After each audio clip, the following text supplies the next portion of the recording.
Well, welcome all to the SnailTrail4x4 podcast. If you like going off-roading in Toyotas, wrenching on Toyotas, camping in Toyotas, and maybe even poking a little bit of fun at Toyotas, and of course, hearing about how fantastic doing some wheeling in Toyotas is, then this is the podcast for you. That's right, ladies and germs.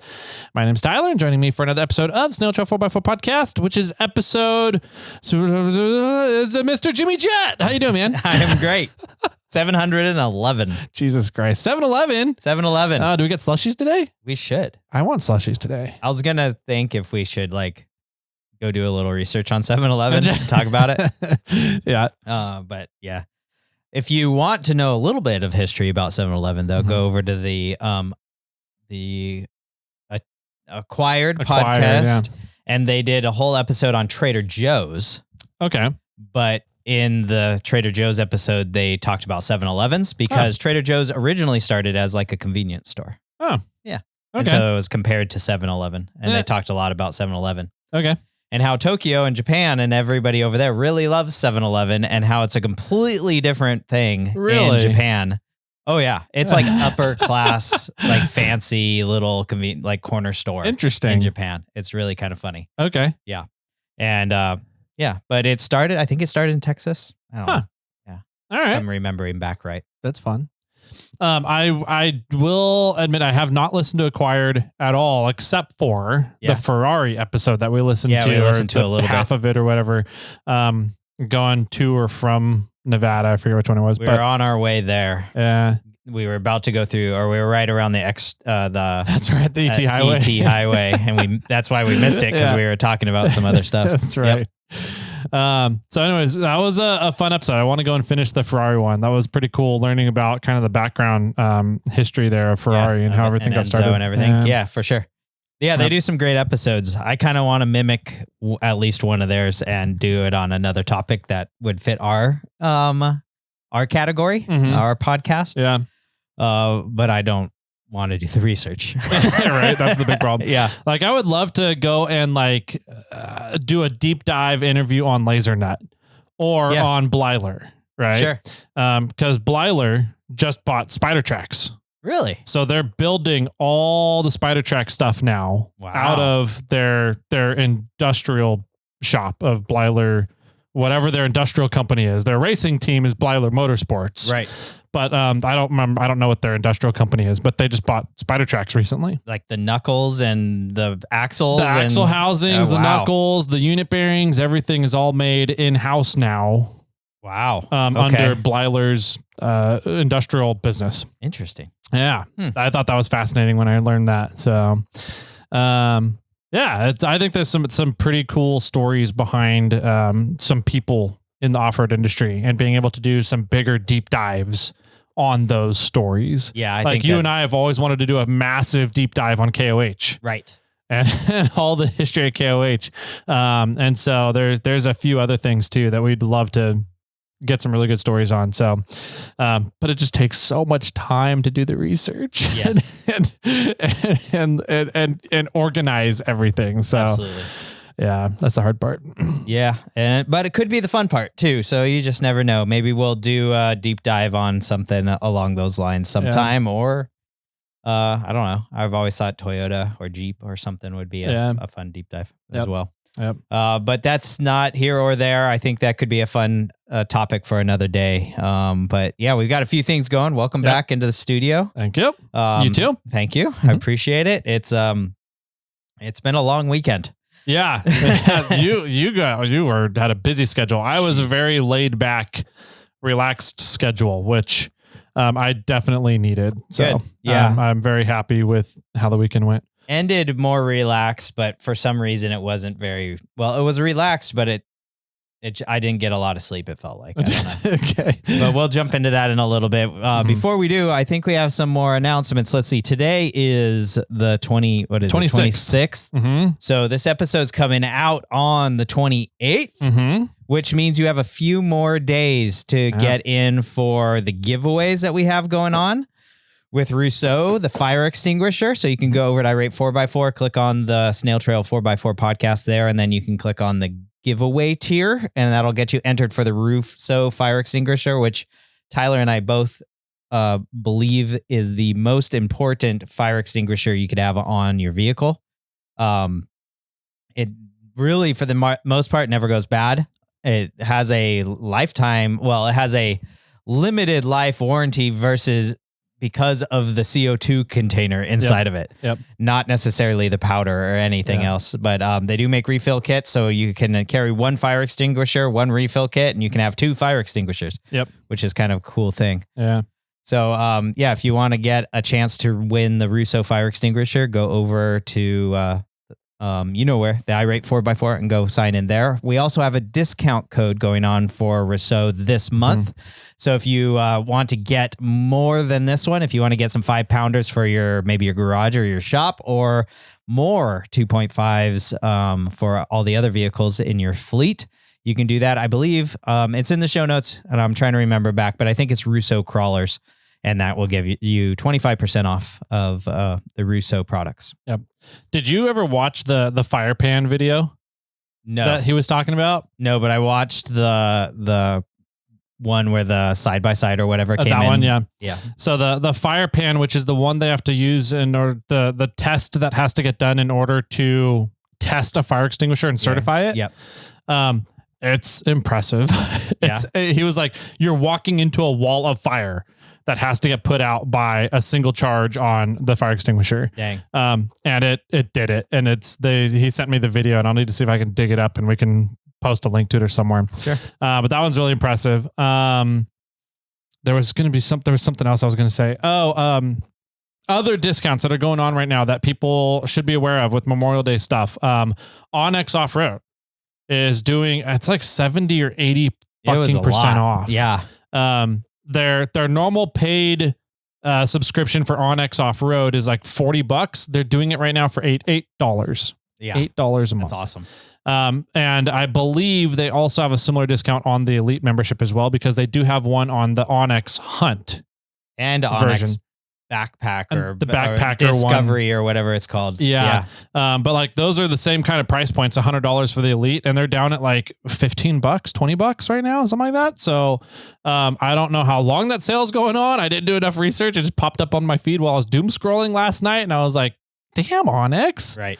So if you guys don't have Onyx Off-Road, Jimmy and I used it multiple times daily out on Trail Hero X. Oh, yeah. We use it almost every time we go out too. It's very, very worthwhile, especially if it's like fucking 80% off right now. So run, don't walk to check that out. Also, we just learned on the Discord. Oh yeah. That Onyx Off-Road is sponsoring Ford vehicles, essentially. Really? If you have a 2017 or newer Ford vehicle and have it registered on the Ford app, yeah, Ford is offering you a free 1-year subscription to Onyx Elite. I didn't know that. If you don't already have Onyx Elite. Okay. So if you already have, it's not like you can tack it on to your current subscription, unfortunately. Yeah. But you can like sign up your family members. Sure. That's what I was to be like, the assistant doesn't have it. Exactly, right? So if you have a 2017 or newer Ford vehicle that is registered on the Ford app, you can download and have an access link to a free 1-year subscription of Onyx Elite. That's cool. Yeah. So again, kudos to Onyx for doing some really cool stuff. So let's see, what else do we have? Well, I do want to do a shout out for the Light Ranger 500. Oh yeah, that sale is going on now. I didn't have a chance to use it while the places that I went this weekend, but I do want to say that there's a limited amount of days left before you can get into that. If you have not received an email from us, because I've said this a few times and it seems like people either haven't received the email or it's gone somewhere and now is lost.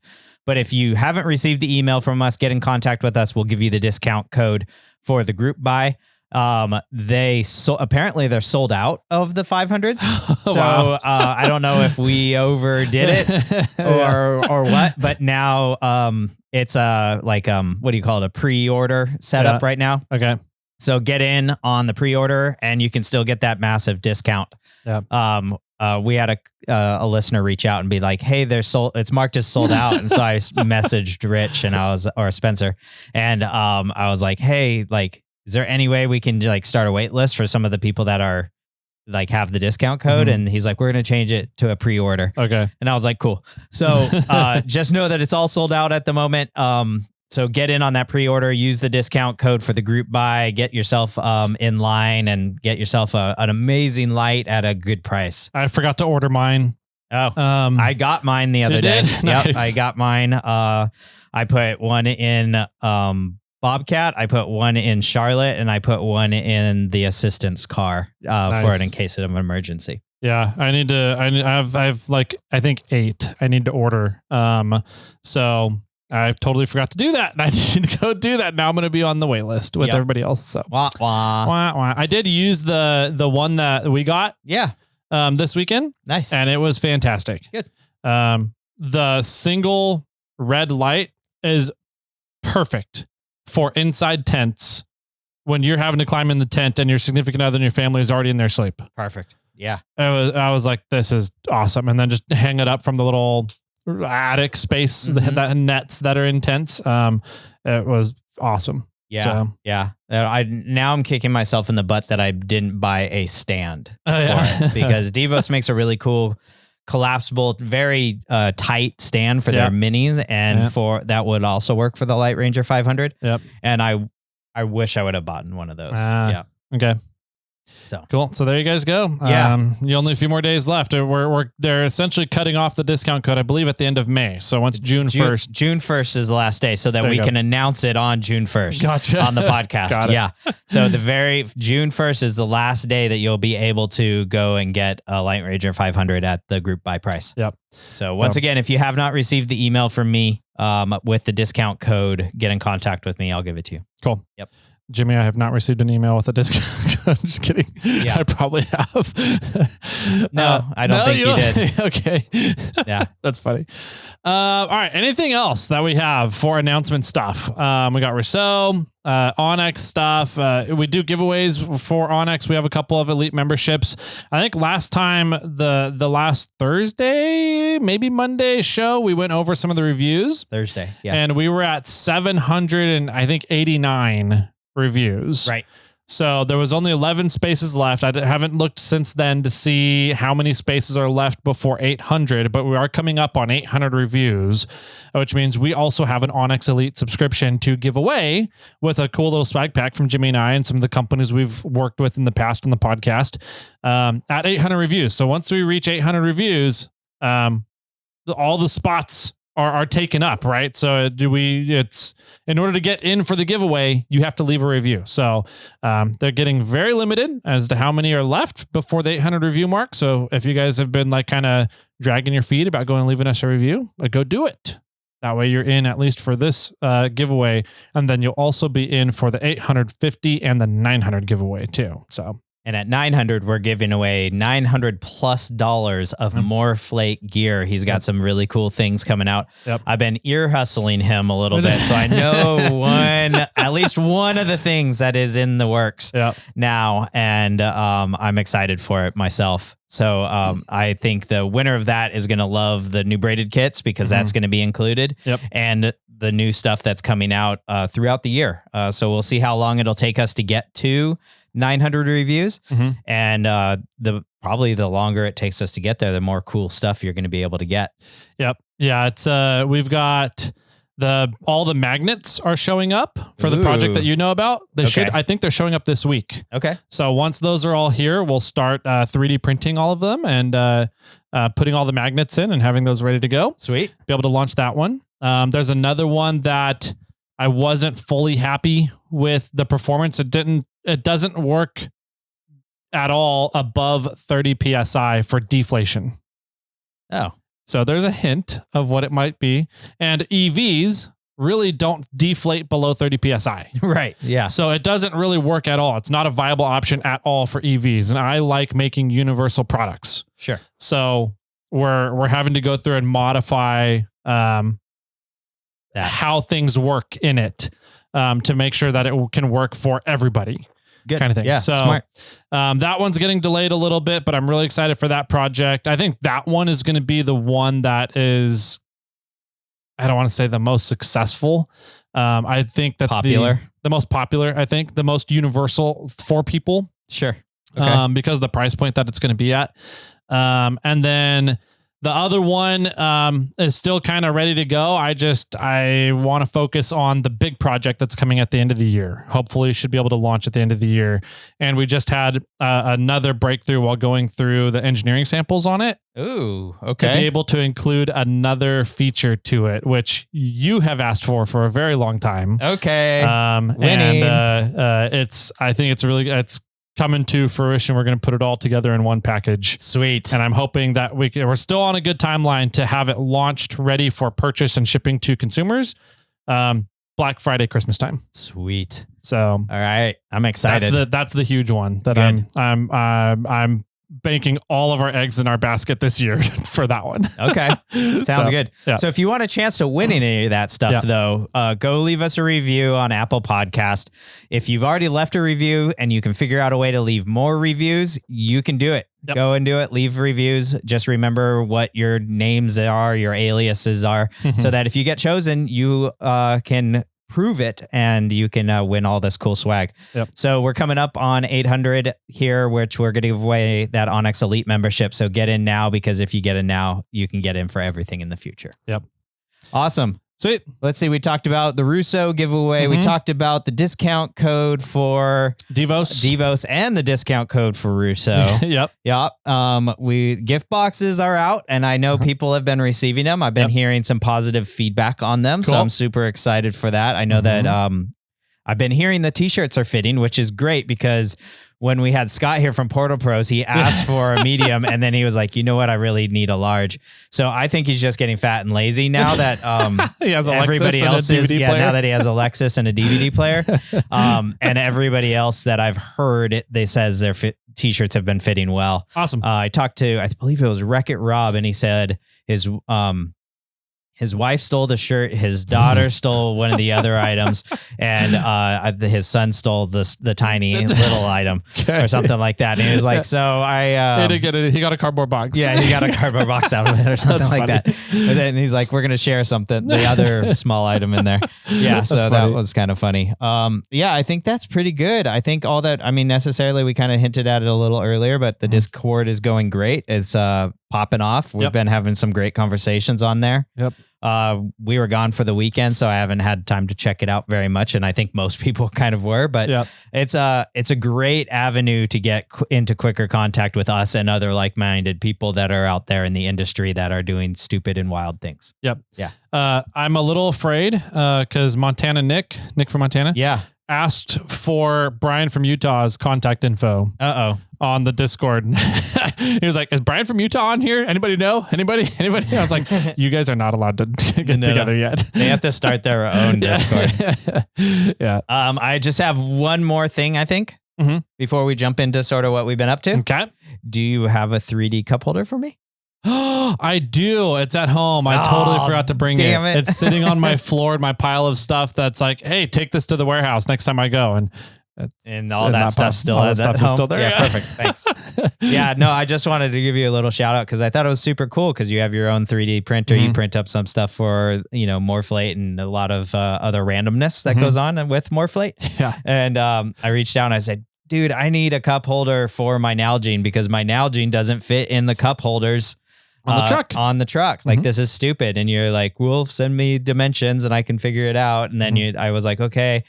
And then you were like, never mind, I found a file or something like that. I was like, perfect. I don't know why. Like, of course, somebody has found a way to make a Nalgene holder that fits in a Tacoma, a 3rd gen Tacoma cup holder. Like, I don't know. In my head, I was like, I don't know if someone has really done that yet or done it, blah, blah, blah. And I just searched Google real quick and all these different files came up. And I was like, you're good, Jimmy. I'll we'll figure it out. Sweet. I'll choose one to print it up for you. It's so cool now how, I mean, if you have a little bit of knowledge and you want to go down that rabbit hole, that you can pretty much build and design anything you want almost nowadays. Yeah. It's wild. Yeah. I really need to get back into CAD and start learning that and doing some of this stuff myself. Yeah. It scares me because I know where I will go. It's a deep hole you can get down when you start getting into CAD. Yeah. So cool. I think that's about it. Sweet. Awesome. I guess we will take a quick break then and then be back very shortly here with kind of what Jimmy and I were up to this Memorial Day weekend. So grab your favorite drinks, grab your Pormosas because those are definitely still on the menu, and we'll be back with what we've been up to. Hey guys, I love going out wheeling and I love playing in the outdoors, and one of the main tools I rely on for all of the activities is onX Off-Road. onX keeps me in the know, it keeps me on the trails, and it keeps me from getting lost so that I can make it back home to my family and friends. There's tons of tools and data available for outdoor activities on the app that helps you plan your next trip, and it helps keep the adventures rolling. Start your free trial over at onxmaps.com.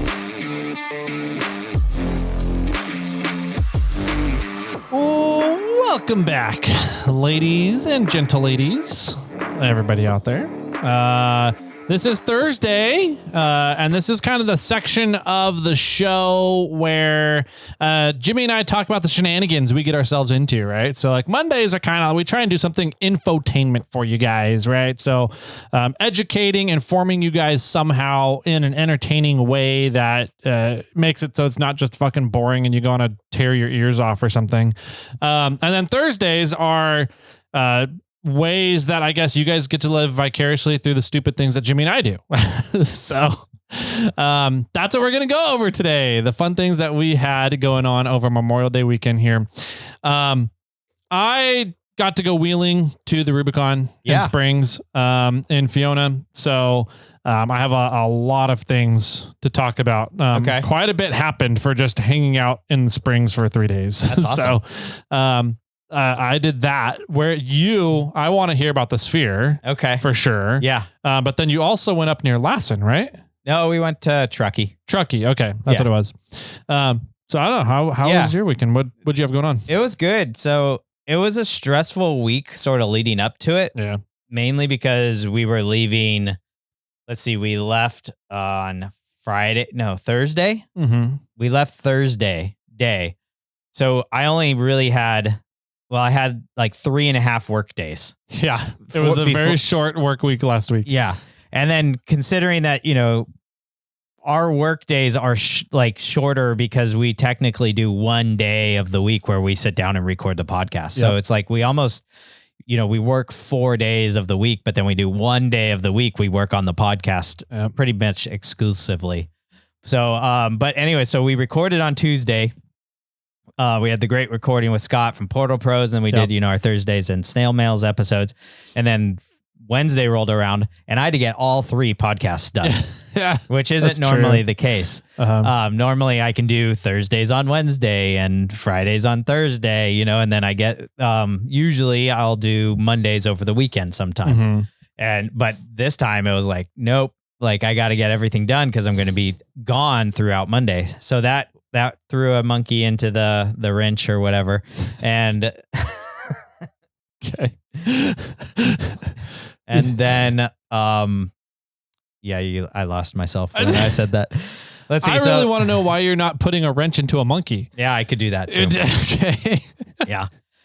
So I had a lot to do there, and then I had snail armors that I needed to get out before the weekend that hit, so that I could get everything done before Memorial Day, so that when I come back, I'm not too far behind. Mm-hmm. So Wednesday was super busy for me. Thankfully, I had majority of Thursday to still do some things and pack and get ready and consolidate everything, because we were flying out, the assistant and I were flying out on Thursday to Vegas to go watch No Doubt at the Sphere. Yeah. So that was pretty cool. And then just sort of, I'll talk a little bit about the timeline and then I'll come back to that. And then Friday, from Vegas, we flew to Reno. Okay. And then we got picked up by my parents, and then we drove back to Truckee, Tahoe Donner area. And then we rented a cabin up there for my family, my parents, and my brother's family all together. Okay. Yeah. So not only did we have to pack just for our Vegas trip, but then we had to pack for our camping or cabin trip, but we had to get everything, all the food and everything we're bringing, all of our clothes, like hiking gear and lounging clothes, and like kind of going, like we're going to go relaxing clothes or like, just normal day clothes. and pack all that up beforehand. And then we could give all that stuff to my parents so that they could load it all up and drive it up to us. You didn't want to take it to Vegas? No, I didn't. No, we flew Frontier. Okay. So we were allowed one carry-on, the new Spirit. And so we couldn't bring all that stuff. Yeah. Plus we had to like organize the mini assistant schedule because she was staying behind. We like left her for a day. So Thursday, like she got picked up by one set of grandparents from school, got taken care of, got dropped off at theater. Then my parents picked her up from theater, brought her home to our house, and then left her there for a little while, which is fine. So that she could, get ready for bed and do everything that she needed to do. And then one of my parents slept over the night at our house in our guest room. And then they got her ready for school, drove her to school. And then my parents left to come get me. But then my sister-in-law went to go pick up the mini assistant from school. So it was this huge like orchestration of like, how are all these parts moving? How is it like, let's not mess up. Let's make sure everything's kind of covered. And it all worked out fine. Yeah. So that worked out great. So, anyway, so we had a fantastic trip, but now let's go back to the Vegas. We had a good time in Vegas. Flight there was uneventful. It was just Frontier Airlines. We got to the airport in time, got on the plane, flight was fine. Landed in Vegas, got a ride share to the hotel. We had about 40 minutes at the hotel before we had to leave to go to the concert. Okay. So we like really it was close. Like the question was, are we going to be able to carry our bags into the Sphere or not? Yeah. But it worked out well. Our flight was actually early and the Uber was pretty quick and everything worked out. Nice. The assistant got a killer room. We were at the Lynx, LINQ. And that's where I stayed last time. Okay. Yeah. It's I guess it was remodeled of like 15 years ago or something like that. And then it's sort of been slightly updated a little bit since then. But we got a killer room. It was a big room for Vegas, I felt. And it was like 7th floor. It wasn't anything fancy. And it was kind of tucked away in this weird corner. Like we maybe shared one wall with another room. Yeah. And it was a big room with just a king bed in it. And it was like $100. Wow. Yeah. And I was like, dude, she's like, yeah, I splurged. I upgraded. And I was like, no, like for $100, you're winning. Yeah. So that was cool. We got a ride to the Sphere, and that was pretty neat. Talking to the guy, and talking about the Sphere and how it's really attracted a lot of new people to Vegas, and it's just like drawing a lot of eyes, and it's just really cool looking. Yeah. And it's one of those things where it's really neat from afar, but not quite neat as up close. Okay. Because the pixelization or the how fine it needs to be is not very good when you're close. That's what I was wondering about. That's what I've always wondered about the Sphere. Yeah. Yeah. No, it's very, the pixels are large when you get close to the Sphere, but and they're farther apart than you realize. Okay. But when you're farther, it's fine. Yeah. Right. It doesn't matter. But when we went into the Sphere, like it was really nice inside of there. We were on the 4th floor, kind of down by the rail. Like we were like row 8 or something like that. And it was like, I don't think there's a bad seat inside of this place. I don't think so. From really the video you sent me, it looked like everybody had a front row view. That's how it felt. Yeah. I felt the people that would have had the bad view were the people that were in general admission down on the floor. Because they have to look up the whole time. Right. The benefit of that is they actually, because No Doubt actually performed on a stage down on the floor. Okay. Right. But they don't get to watch the movie that was being put on. I really did. I've been saying that this was a concert and a movie in one. Okay. Right. And so we were watching both to some extent, even though like Gwen Stefani was like the size of an ant for us. But a lot of times in the movie that was being portrayed on the inside of the Sphere, they were showing videos of what was going on stage. Yeah. So embedded in the movie, quote unquote. Yeah. Yeah. Cool. So it was really neat. So I'll throw a link up on, or I'll show the video on YouTube of like some of the intro that I shot, it's really kind of cool. When you watch it, you're like, whoa, this is like, you feel like you're kind of on a small roller coaster, but you're sitting in your seat. So that was pretty neat. The video side of things and the imagery that was going on was amazing. Okay. I know that they were shooting, they were showing Wizard of Oz there. Okay. And I can imagine how that would be so cool to see it in the sphere. The seats rumble, which was kind of neat. So there's one time Gwen Stefani was on screen and she was like walking around like she was Godzilla, and every time her foot came down, like the seats went and vibrated. That was fun. There's a whole thing with them and oranges. I'm not familiar with the band as much as the assistant is, but on like one of their covers, I think is an orange. Okay. And at some point, they opened doors in the ceiling and dropped foam oranges on everybody. So that was kind of neat. We didn't get an orange, though the assistant wanted one. But yeah, it was really nice. It was a lot of fun. I would say it's probably in my top 10 concerts just because of like the whole venue and everything that was going on. And the venue is super nice outside too. I mean, every floor had merchandise booths. Every floor had a bunch of bars. Okay. So like there was carts and like full bars, like not just like a little tap area. There was little tap areas too.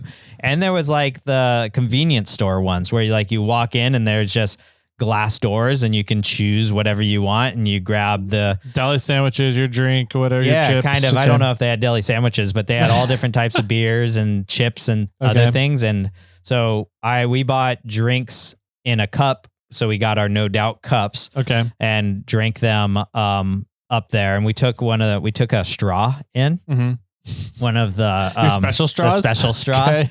Yeah, I don't know. It's a THC or CBD or whatever. It's a 10 milligram straw. Okay. And then we got it, and it's raspberry. I think it's either raspberry or strawberry flavored.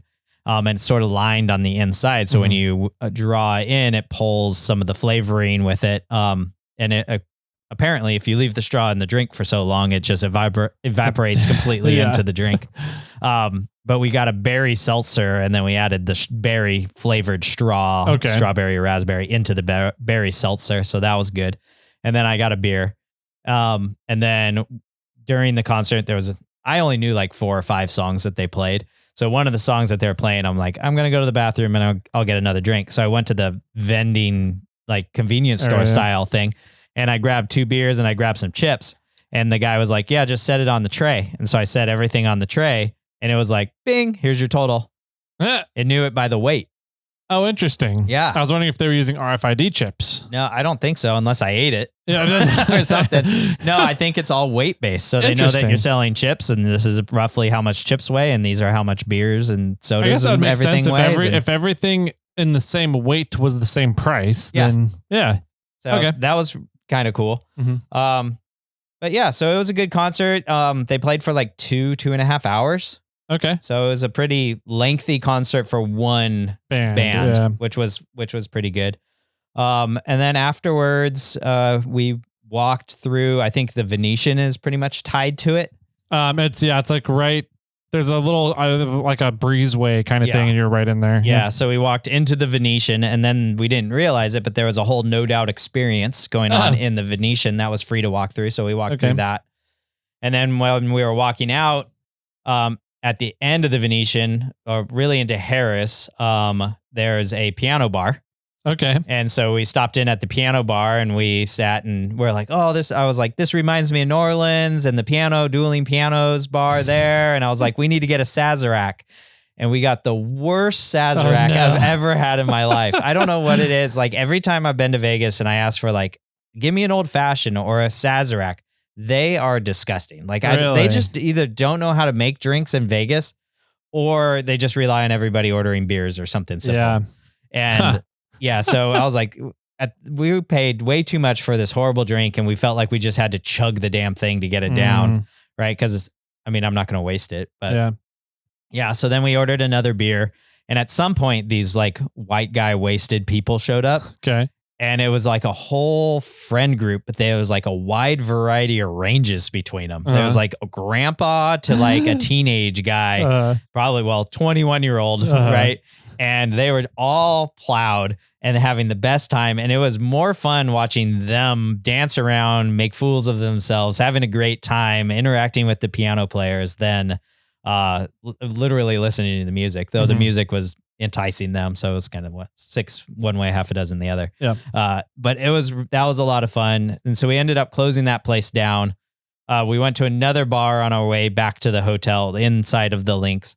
And we just sort of sat down and chilled for a second and then went up and went to bed. And I looked at my watch the next morning and we went to bed around 3 a.m.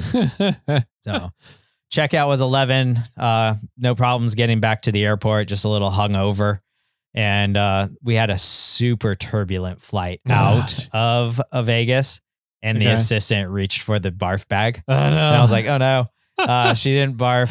And so we got up to a level, some smooth air, and we were cruising. And then they did drink service, and which was, I didn't think like Frontier did that. So that was pretty cool. And then on the descent, the captain came over and he said, hey, so we're going to have turbulence again going back into Reno. And we're like, okay. And so she grabbed the barf bag and used it on the descent. No. Yeah. So unfortunately, I thought we were good once we hit that smooth air, but nope, apparently not. So yeah. So she had a little barf bag on that she we had a present to take off. Present that we could walk out of the airplane with. So that was fun. They probably collect them if they saw them, but we put them in like a plastic bag, and walked wag bag with you. Yeah. Another wag bag. And so, and threw it away. And then got picked up with my parents, drove to the cabin, hung out there for a little while. My brother's family showed up after school got out and they left, and fortunately they didn't hit any traffic. It was smooth sailing up the mountain. Nice. Yeah. I was like, man, your 1 hour trip's going to take 2 hours. Yeah. Friday. Okay. Yeah. Friday Memorial Day weekend at 4 p.m. They should hit traffic on that they didn't. Yeah. Nothing. Wow. Smooth sailing the whole way up. Right. They got up in an hour and 15 minutes. Wow. Yeah. I was like, okay. So so that worked out well. Dave's doing a good job up there. Dave, you're doing fantastic. Yeah. We were hungover. My brother wanted to party. My brother partied. Kind of a party of one for the most part. And we all went to bed at like midnight or something, but he was 2.5 sheets. And the next morning he woke up and he was hungover. And you're like, do you want to pour Mosa? Yeah. Let's get this. I'm ready to party. Let's go party. Yeah. So, that day was pretty low key. We drove to Donner. We did like a 4-mile hike around parts of Donner, just walking around into the state park area. Walked along the lakeside, shot out towards the rocks. There's another small pond out there, came around, hung out, then went into Truckee, and the ladies wanted to do some shopping. So we walked the strip. I was like, hey, they sell beer here. Hey, they sell beer here. Hey, they sell beer here. But only had one beer on the time. Went into the sock store, bought some socks. So not these. Okay. Because I always need more socks apparently. Yeah. And that was about it. It was pretty low key. Went back home. We did dinner that night. We do these things. She calls them the haystacks. I call them pretty much taco salad. But it's a taco salad, but we use corn chips instead of like taco shells in a way, so that you can make it's more or less like a super taco duper shells are corn chips, right? I know. It's Mexican food, right? Exactly. It's just a different shape. Yes. So it's more or less not a super duper fancy nachos, right? Because it's all the fixings of a salad, but you're throwing it on a bed of chips. Yeah. So we did that, and it works well for all of my family's. One of those that's California crazy or whatever, all messed up because we got a gluten-free person, we got a vegetarian person, and then we got meat eaters that are, we got, my parents who are old school meat eaters that are like, meat's the only thing, the main course, the one thing that has to be on the plate. Yeah. Vegetables and your side is smaller than the meat course, right? Yeah. So they're optional then. Yeah. So it's kind of funny because you have to figure out a meal that can like please everybody, in some ways. And like my parents made the first meal and they made 3 different lasagnas. Oh literally. my God. I know. I'm like, what the heck? So they made a gluten-free lasagna that had meat. Uh-huh. They made a vegetarian lasagna that wasn't gluten-free but didn't have meat. And then they made, a normal lasagna, which had meat and everything in it. Yeah. So yeah, I'm like, you guys are overkill. So so our family is kind of like that too. We have gluten-free. We have somebody that's soy, dairy, and gluten. I'm just like vegan. Everything. Yeah. That's vegan pretty much. Right? Pretty much. But it's a health thing. It's not necessarily a choice, right? That's what that's what the gluten-free is. My sister-in-law has MS and she did the allergic reaction test and she was very mild on gluten, but when she started pulling it out, her symptoms slowed down and helped out a lot. So helped her with her MS by not eating gluten. Yeah. And then we have somebody else who doesn't like muscle strands meat. Okay. So like chicken or steak, anything that you could feel feel the muscle fibers. So they'll eat ground beef. They'll eat ground beef, hot dogs, that kind of stuff. And so the thing, every time the family gets together, everybody splits a meal, right? Yeah. That's how we always do taco bars because you can keep everything separate. And everything comes together because it's Mexican food. You just put it together however you want. You can make a bowl. You can make a taco salad bowl. You can make tacos. You can make whatever you want. And it works out awesome. So another one we do often, which would probably work for you too, in theory, is poke bowls. Oh, okay. And so because rice is gluten-free. Yeah. So we can do the rice thing. So everybody can have the rice. And then it's more or less a nacho bar at that point, right? Yeah. It's like, what do you want to add on top Asian of your nacho rice? Bar. Yeah, exactly. And, we go from the ahi tuna down to just seaweed and then we do, all kinds of things in between, whether it's some different types of vegetables or just, soybeans or carrots or pickled carrots and, just all the above. And so that seems to work really well for a family gathering where it's one meal that can please everybody. Yeah. Okay. It's just a little bit of work. That one. So anyways, moving on. We did dinner that night and then we hung out and the kids went into the hot tub and my daughter, the mini assistant, and my brother has a son, my nephew, who's roughly the same age, roughly the same energy level and just as crazy and wild. So when they get together, they have a good time. So they were in the hot tub. The rest of us kind of hung out inside, relaxed, didn't do a whole lot of anything. And then we played some games, but nothing serious. Next day, we went to a high ropes course. Oh, that's cool. Yeah. And so my brother and I took the kids to the high ropes course. The rest of the family went on a small hike. Boring. Yeah. Right. And so I was hanging out with my daughter and my daughter's not super athletic. And so the greens, they had the ranking similar to ski mountain where it's green like circle. Yeah. Black or green circle, blue square, black diamond. And so we stuck to green circles for the most part. And then occasionally we did some blue squares where my brother and my nephew did all the blue squares and we're attempting to do some of the black diamonds. And so at one point the mini assistant was like, I'm tired. I want to take a break. Well, I'm like, okay, go get some water and whatnot. I'm going to join, Uncle Tony and G-Man for a black diamond. And we did this one called the wind chimes. Okay. And it was like just these 2 ropes suspending a pole and you stood on top of the pole. So when you were like moving, the poles hit each other, kind of like wind chimes. So that one was fun.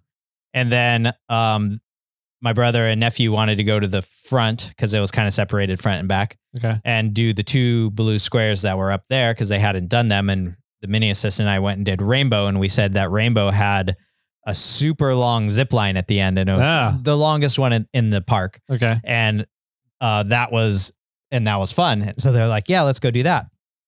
So I was like, you guys go do that. I want to go do the rings line. The other, I think the other black diamond, or it technically the employees say it's the hardest line in the park. And it was tough. It was a lot of fun. Like there was a lot more forearm necessary to use it in this on that obstacles than the other one. So when I got done, my like hands and arms were sore, but it was really cool. And the rings obstacle is literally, they had like 2 cables that run up above, and you're always attached to another cable. Like once you attach at the beginning of the obstacle, you can't untach anywhere until the very end of the obstacle. And so they had these 2 cables that ran above where you're tethered to. And then it was just a rope that hung down to a plastic ring at the bottom of it. And it was like 20 of those in a line. And that's how you got across. So you had to grab one, then swing it, get it swinging to grab the next one. It wasn't so much of a swing. Like I could reach the next one, but you like grab it and you put your foot in the ring. Right. And then you're standing there suspended by one rope. Right. With all your weight on one ring, and you're kind of like wobbling around. And you're trying to like reach the next one so that you can then put your foot in it. And when you reach it, it starts move, like the ring starts swinging. So now you're trying to time when to put your foot in the ring. Right. And now you have your hands on the 2 ropes and your feet in the 2, rings. 2 rings. You gotta and get one foot out of the ring. You gotta, exactly. And get the next one, so eventually near the end, I started getting like, okay, I'm going to keep all my weight onto one side, and then you can let go and move and reach and grab and plant and continue, and then transition your weight and then rinse and repeat. But so that was a lot of fun. The 2 kids that were in front of me, just apparently you can let go and you'll literally zip line to the end of that obstacle. Okay. They're like, yay, zip line. Yeah. They're like, this is dumb, and I'm like, cheaters. So that was cool. And then we went to the Palisades after that. After we had a lot of fun there. It was the Glen Rubicon area. Okay, it was like some German name that has this huge kind of resort and play area, and they had the high ropes course there, and it was like $70 and $10 for gloves. But I think, if you have children and you're up in that and they like doing that kind of stuff, definitely worth the 2.5, almost 3 hours that we got. I need to keep that one in mind, because Reed is just getting more and more and more into climbing stuff. Yeah. So I need to get him.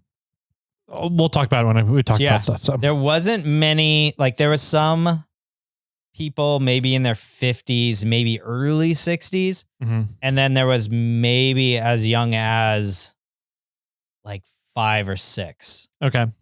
And then there was everybody in between. Right. I thought it was a perfect, like our kids are 12 years old for the most part, and it was a perfect for them. Yeah. Like there was some things that have to wait a decade to go to this. Sorry. Oh, you can do it. I probably won't, depending on your skill level of your kid or whatever. My thing is that there's some obstacles where there was a big gap. And like the mini assistant had a hard time convincing herself to step over the gap and try to get to the next one. Yeah. I was like, well, just step on the cable that the thing is supporting, and she's like, no, that's cheating. I'm like, well, then jump or sit down and let the thing suspend you and just reach for it or whatever, So it's problem solving. Yeah. You got to figure out. She's like, no, I want to make it. And she was too afraid to like lean out and while holding the rope. So yeah, I think, she just is not very experienced with it. Yep. Didn't necessarily trust the equipment. Yep. And is slightly uncoordinated. But she had a great time, and it really wore her out, which was great. Yep. Yeah. So anyway, after that, if you're up in that area and you have a free day or a free few hours, I highly suggest it. It was a lot of fun. Sweet. So after that, we drove back to the Palisades, old Squaw Valley, and we actually met up with Jason Green. Oh, okay. Yeah. And so I messaged him. I'm sorry. Yes, right. Yeah. I messaged him because I know his girlfriend lives on that side of the lake compared to where he lives. And so I was like, hey, you on this side of the lake? And he was like, well, not right now. I'm leaving Mammoth because he has been skiing for the last 4 days. Like there's still snow. Yeah. But he said he was going to, on Saturday, he was going to go to Palisades because they have a Memorial Day, like fair in a way. It's not like a fair, like a street fair, like a farmer's market. Okay. And he's like, yeah, we're going to be there. And I was like, okay, well, we have plans to go to the high ropes course, but maybe we'll swing by afterwards. And then I talked to the family and everybody's like, yeah, let's do it. So we went to the high ropes course and the game plan was to meet up at 3:00 at the street fair, the farmer's market. And then and Jason was he got there at 1 and was about to leave, kind of a scenario. So I got to sit down, hang out with him, chatted with him for a little bit and the family that was there and his girlfriend. And then, he was like, all right, I said, I should probably go find my family. He's like, we're probably going to take off. And I said, cool. Nice seeing you. So I walk up, go get a drink. I walk to go find my family. My family was deciding at that point that they were done. So 4 of them were headed back in a car and 4 of us were staying for a little bit more.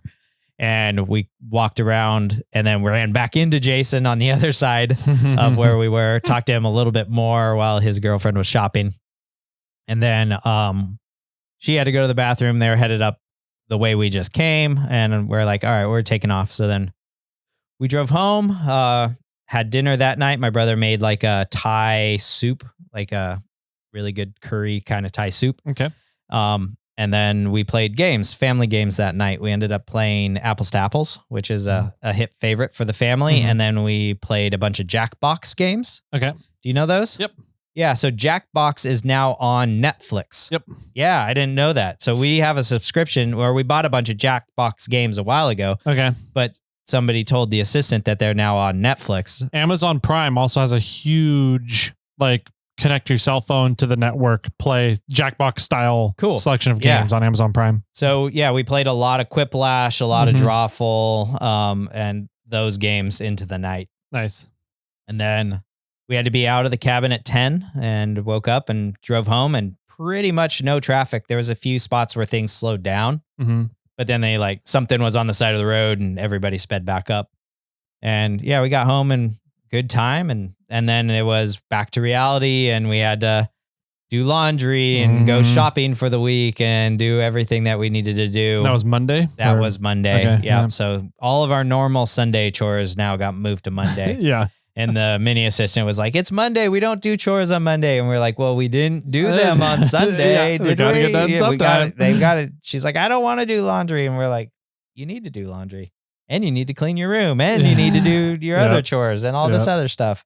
So she was having a really hard time coming back to reality from vacation after so long. But yeah, it was a good trip. The Sphere was amazing. The high ropes course was a lot of fun. The cabin was fine. I think we're probably going to end up going back there again next year. It was in a Tahoe Donner, nice, simple area, easy to get down to Truckee. We didn't feel like we were remiss from not being on a lake. Okay. And whenever we're on Donner or whatever, it's like, we don't necessarily go out to the lake all the time. It's nice to see the lake, but it's 3 times the cost of the cabin. Yeah. So it was a lot better to just kind of be a little ways off and up the hill a little bit. And it was a bigger cabin for better price and it worked out well. Nice. But yeah. So, okay. Now that we're almost at an hour, how was your weekend? Weekend was awesome. Yeah. It was definitely something I needed. I've been going pretty much nonstop since beginning of April. Yeah. And maybe a little bit before that. And we've had a lot of stuff going on with Morphlate and work, trying to get Fiona up and running for Trail Hero X, getting everything ready for Trail Hero X. Yeah. Then Trail Hero X. And then doing Trail Hero X. And then after Trail Hero X, we had Overland Expo West, which didn't go without its issues. Sure. And so I've just been going nonstop. And then we had a short week last week, like you talked about. So, only having 2 to 3 days to get caught up on work stuff. I thought I was going to be super stressed out, but it was definitely I just needed to check out and be done with things. Right. And so getting down to Rubicon Springs, where there's no cell service and you're kind of forced to check out and get away from the life stresses for a little bit. I did have the Starlink with me and I ended up firing it up and working a little bit on Saturday. But otherwise, left it off and didn't do anything with it. Good for you. we went down on Friday. We left around 9:30, 10 a.m. No, our goal was to leave at 10 a.m. We left at, I think, 11:30, 11:30, something like that. And you were driving all the way up to Tahoma. We were going all the way up to Tahoma and then coming down Cadillac. Right. Did you tow? Yep. Okay. Yeah. So we took I was going to take the Dodge, because there's no camper on it. Right. And gas prices are a little high right now. Diesel prices, I should say. But I was like, everything is set up. I love the way the Ford works. I love the way the F-350 tows. And it doesn't really care if there's a camper on there. Like it doesn't like lose fuel mileage when towing or versus a camper or having both. They're all like the same 9.5, 10 miles per gallon. Right.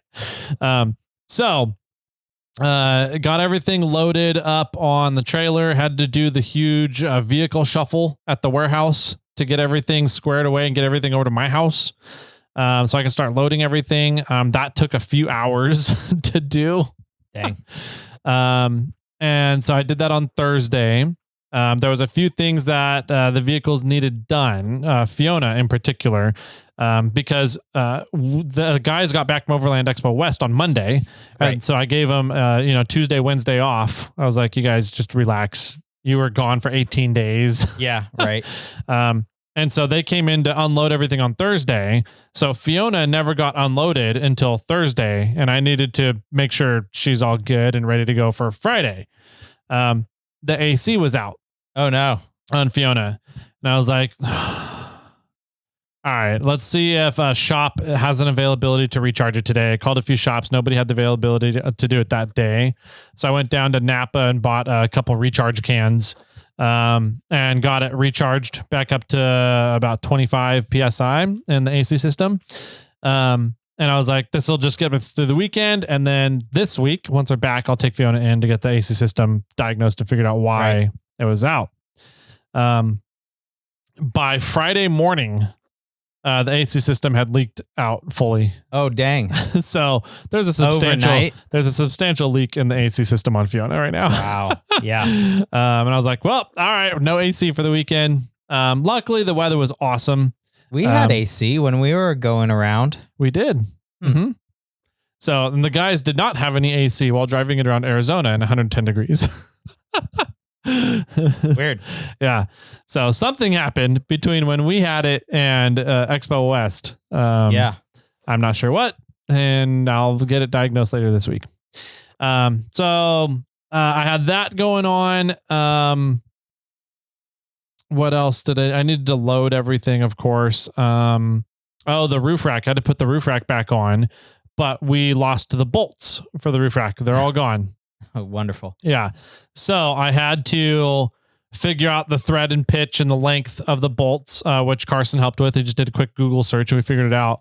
Nice. And I went down to my favorite hardware store. Yeah. And bought new bolts. Okay. The roof rack bolts for the 4th gen 4Runner are like a T35 Torx bit. Yeah. And I was like, this is stupid.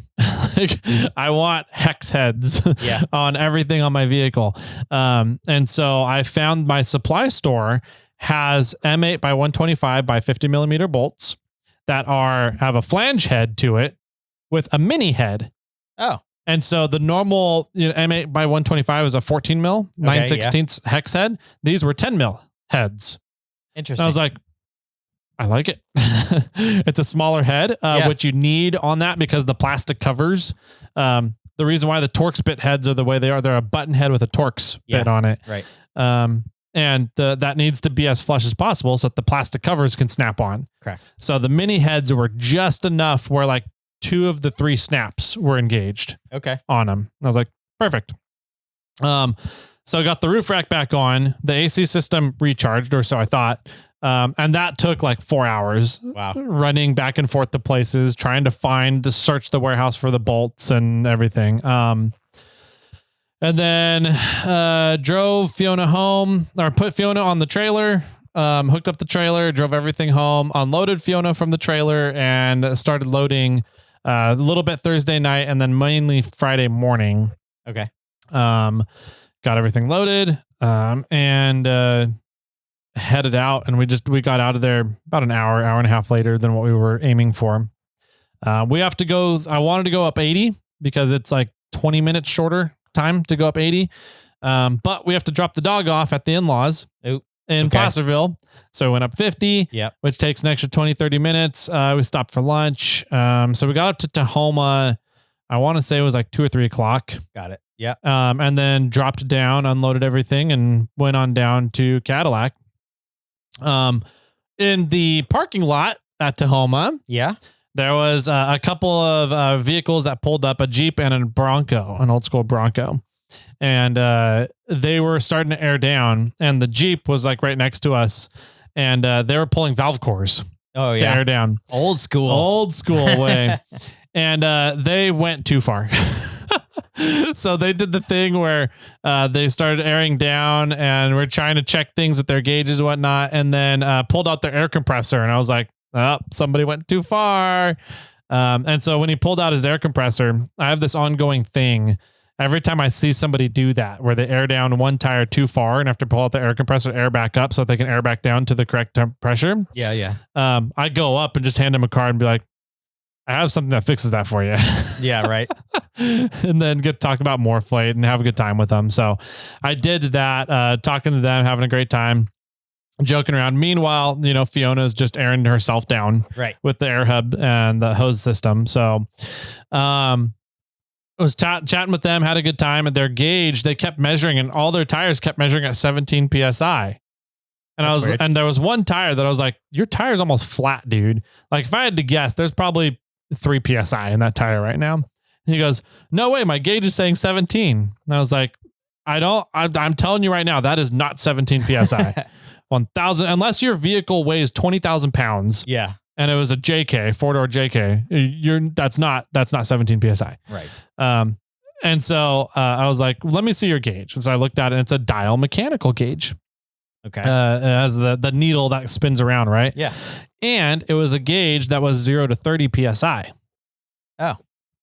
So one of the fun things about mechanical gauges for everybody out there is that they only read accurate in the center of their scale. Right. So if you have a 0 to 30 PSI gauge, you need, that means you're aiming to be around 15 PSI, right? And the further you get towards the ends of the scale in a mechanical gauge, you can be upwards of 15% off in accuracy. Wow.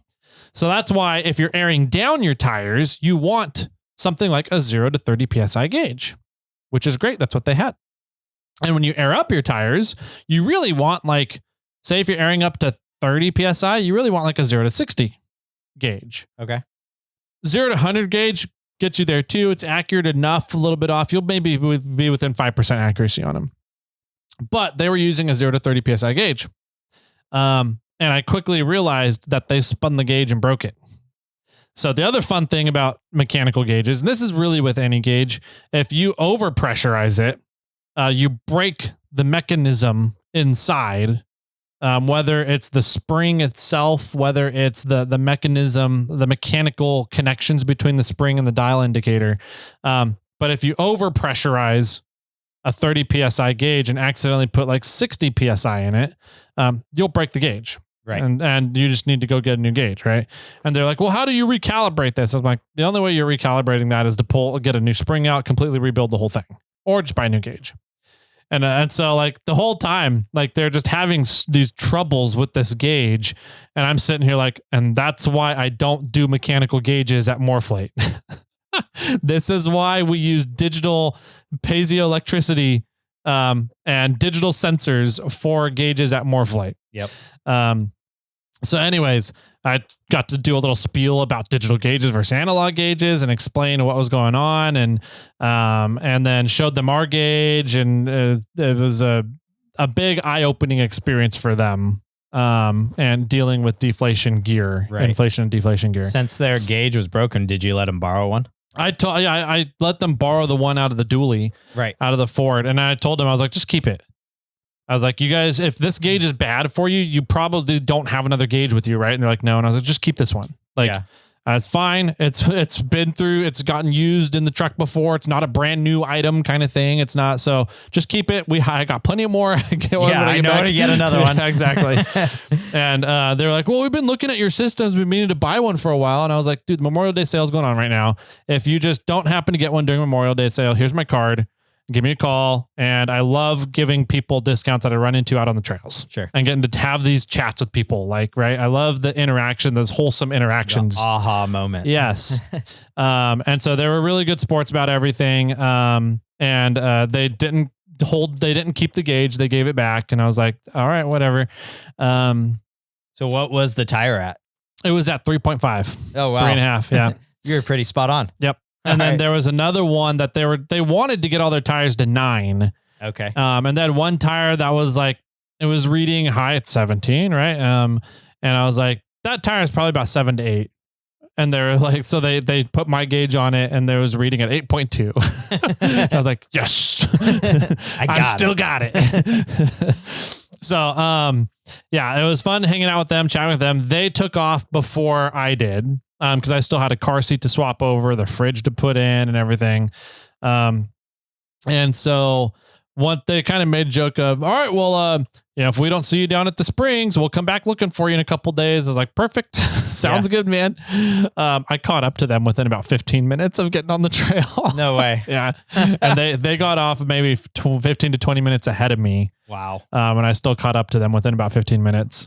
So they were just putting. They're just putting along, yeah. They should have aired their tires down more. All right. I was at 8 on the 40s. Yeah. So, but the tuning that Greg over at Rockin' Road did on the front coilovers made a huge difference. I mean, you felt it during Trailhead X. So awesome. And I was still going pretty slow because like I had the secretary and the kid in there too. Yeah, right. I'm just like, I'm not going to bomb this the way I normally do. Sure. And I'm still not like, this is the first rock crawling trip on Fiona's rebuild. So I'm like, I don't really want to push everything. I don't want to risk us shearing stuff off. I'm just going to take this trip really nice and easy. And I'm solo. So we putted along and ended up passing them within like 15 minutes. And I just kind of waved at them. I was like, see you guys in the Springs. If I don't see you down there, I'll come back and look for you in a couple of days. So it was funny. They were really cool. I ran into them again in the Springs the next day. But we got down to camp and had camp set up about 4:30. Oh, that's not bad at all. So it took us I want to say it was about 2 hours. Okay. To get down to the spring. So it was a pretty decent pace, but not over pushing it. Like I've made that trip in an hour 15 before in Kermit. Yeah. 2 hours is about me going fast. Yeah. My pace. It's a fast leaf spring pace, right? Yeah. So anyways, got down to camp, started setting up and making dinner. We had a chicken fajitas, which was nice. So good. And while we were there, a group of people pulled in. So we went in, we were trying to get Mog Camp. Okay. So I was going to ask, where did you camp? We were trying to get Mog Camp, and there was a big sign on a tree as you enter Mog Camp that said, Mog Camp is reserved Saturday and Sunday this weekend. And I was like, fuck, I forgot about reservations. Yeah. So the secretary was a little disappointed that we didn't get Mog Camp. But we found, so that was going into Mog Camp. And I was like, well, let's go up and maybe we can get a spot in VIP. Okay. I know Mark and Maria, right? Yeah. I can pull some strings. I was like, maybe I can just put on my really cute face and see if we can get a spot in VIP that are right next to the river. And so we start going up there, and you know how as you're going from like that ledge down at the Dirty Dozen Mog Camp turnoff area, there's that ledge, and then you get up the hill, and there's like this little V notch. Oh, where my alternator went out. Yep. There was a Jeep there. Okay. Nobody in it. The tires are jammed up to the passenger side into a rock. Nobody around.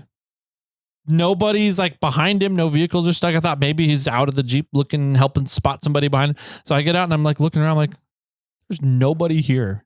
And there's just this Jeep sitting right in the middle of this pinch point. Yeah. Was it broken?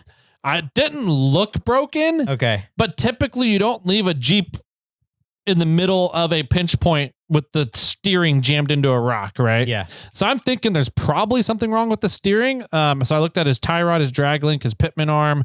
Everything looked solid and connected. So I'm like, okay. So I'm looking at his drive shafts. Everything's connected on the drive shafts. All of his suspension is all connected. And I'm like, there's no obvious signs of why this guy has just abandoned his Jeep in the middle of the trail. And so I'm like, all right, it's going to start getting dark here soon. And we're going to run out of light to figure out where we're going to camp tonight. Right. So I was like, let's just go back and see if there's any good spots in Dirty Dozen. Okay. So we turned around, went back down, and there was only one group in Dirty Dozen. It was that first spot with the fire pit right at the top as you enter the area. Yeah. Everything else was wide open. Oh, nice. Not a soul in Dirty Dozen. Wow. So we went and made our way to the back of Dirty Dozen and hung out right on kind of the riverside. Yeah. At one of the spots back in the back of Dirty Dozen. Perfect. Nice. So from there, people driving the main trail can see our camp. Okay. And we can see them, which was kind of funny because the big neon green Morphlate 4Runner is right in everybody's view as they're coming in and out of the springs. Yes. At the backside of the springs. Right. And so, before long, we had camp set up maybe 15 minutes. So we're just starting to make dinner. This group of about 6 vehicles starts like coming up, and they're about to like, one of them put their front wheels up on the ledge, and then they all backed up and then came down and around into Dirty Dozen. Okay. And I'm like, I wonder if they're just looking to come down here and see what's up. Turns out they came and rolled straight into us at our campsite back there. And it was one of the people was somebody I ran into at Barrett Lake a few years ago. He has a gold Tacoma with an XO cage on it, solid axle, first gen Tacoma. And a really nice build. Yeah. On Super Duties. And he came over and I was like, I know this truck. He goes, yeah, we camped with you at Barrett Lake a few years ago. We saw the green 4Runner, wanted to come over and say hi. And I was like, okay. Yeah. Thanks. All right, cool. So that was the first group, hung out with them for half an hour or so. And then they took off. And we finished up dinner, had a good evening there. The next morning, Saturday morning, with Reed is very particular about when he has his nap times. Okay. So from like 11:30 a.m. noon till like 3 p.m. is nap time. Sure. So we have to plan the weekend's events in the morning time, 2-hour gap here, 3-hour gap there, in order to have activities. Sure. So, Saturday morning, I was like, let's go into the springs, pay for our campsite, say hi to Mark and Maria, see maybe there's a spot in VIP we really like enough to move everything over. Yeah. And then we can also kind of walk around the springs and say hi to people. And so we headed on into the springs, did all that, said hi to Mark and Maria. Trail was clear now? Nope. The rig was still there. That's what it was. So the Jeep is still there. And I'm like, the fuck? What's going on? And so how are people getting around? There's a little campsite right downhill of that pinch point. So you have to go into the campsite and back up. Oh, wow. Onto the trail. Lame. And so that's what we did. Went down the campsite, came back up to get around the Jeep. And as we're going down, there's a couple that's walking this way, towards us with a dog. And so I stopped and I'm like, hey, how you guys doing? Just chatting with them. And they're like, good, but not so good. And I'm like, what's going on? Do you need any help with anything? They're like, well, we have a Jeep up there that's that has a lot of broken stuff on it. And I was like, is it the silver 2-door that's like in the pinch point back there? They're like, yep. And I'm like, oh, okay. Got it. So now I know where the owner is. Yeah. I was like, what's going on with it? They said, well, we broke a rear axle. And we snapped something in the steering box, like the steering wheel just free spins and the steering doesn't do anything. And everything looks connected. And I was like, yeah, I looked at your drag link, pitman, your tire, everything's connected there. And they're like, yeah, so we're pretty sure it's something in the box. And I was like, if you spin your wheel, does the steering shaft also turn? They're like, yep. And I was like, all right, that's not good. You need a new box. So I was like, okay, well, they're like, it's so good. We have one being delivered from somewhere on the trail here. And I was like, oh, from the RTF property, maybe from the spare parts with RTF. And they're like, we don't know. We went down and talked to the caretakers. And down in the Springs. They got on a radio and they have a steering box coming to us. Okay. I was like, okay, cool. Making use of RTF's spare parts cabinet down there, which we've talked about on the show before. And side note for everybody out there, if you're upgrading your off-road vehicle and say you have a stock steering box and you're upgrading to like a PSC big bore box or a redhead box for Toyotas or a Saginaw box for your vehicle, whatever it is, and you still have that old box and it's in good condition still, it's not broken or anything, you just upgraded, donate that box to RTF. Donate that axle shaft, donate that unit bearing, donate that knuckle, donate whatever it is that you're upgrading on your vehicle. Find a way to get it over to RTF. Those parts are very, very valuable and they get used all the time out on the trail. And it's a really cool program that RTF has put together to help people get their vehicles back up and running from all within the trail. Yeah. And it's all like community supported. It's a really cool program. So, if you guys have questions about how to do that, get in touch with me and I'll help make that happen. So we go up there frequently enough that we can do the delivery for sure. If you can get it over here. Yep. So yeah, for sure. It's really cool. Then they do all stuff for Toyotas, Jeeps, and all the other weird vehicles out there. Yep. No Cybertruck parts up there yet. Nope. So anyway, so I was talking to him. I was like, okay, well, that's cool. That's cool. You're getting to make use of the program. It's cool that they're having somebody deliver it from Spider out to the Springs for you. And so that was all neat. And he goes, yeah, we've been having a little bit of a rough trip. You know, we broke a rear axle shaft. We broke a front axle shaft. We broke our steering box and we pulled our winch off our bumper. And I was like, all in one trip? How do you pull a winch off a bumper? I don't know. Not attached properly? Not attached properly. I feel like there's more to that story. There has to be more to the story, yeah. Right? Is this their first time? It was the wife's first time. So fun story. Apparently the guy has done the Rubicon over 50 times, never really had very many issues. And I'm kind of looking at his rig and I'm like, if you've done the Rubicon that many times, you're going to find the weak points in that vehicle. Yeah, sure. And so either he just always did a really good job at maintaining stuff to never really have this kind of big issue before, or all those weak points finally caught up to him all on one trip. Maybe, yeah. Because he had a C-clip Dana 35 rear axle. And his axle shaft, once they finally got it all apart, the splines were sheared off and stuck in the carrier. Wow. So he ended up having to finagle a way to get the spline part of the axle shaft out of the carrier so that he could put the new axle shaft in. Jeez. So they were there. They came in Wednesday. They were supposed to leave Thursday. It was supposed to be a one night over trip thing. And they were there through Monday morning. Oh, man. And it was that older couple. I don't know how old they were, maybe mid 50s, early 50s. Freshly married. So they just got married a year ago. And this was the wife's first trip ever really off-roading. And I was like, how you doing then? She goes, we're making the best of it. The caretakers, thank God for them. They've been making us extra meals. They've been letting us be really cool about the campsite, not having to full pay for it every time because we're just in a really shitty situation. I was like, that's awesome. Mark and Maria are amazing people. I'm really glad they're taking care of you guys. I was like, how do you feel about off-roading? And she goes, you know, I'm not that into it. Yeah, right. First and last trip. Yes. Yeah. And I was like, are you going to come back? She goes, I don't think I will. And I was like, don't take this trip as the standard for how off-roading trips go. Like if he's been out here 50 times before, never had this many issues, maybe you're the issue. No, I'm just kidding. Yeah. I was like, it's a beautiful, beautiful place. And if you're not having to stress out about fixing your vehicle and getting it off a trail broken, yeah.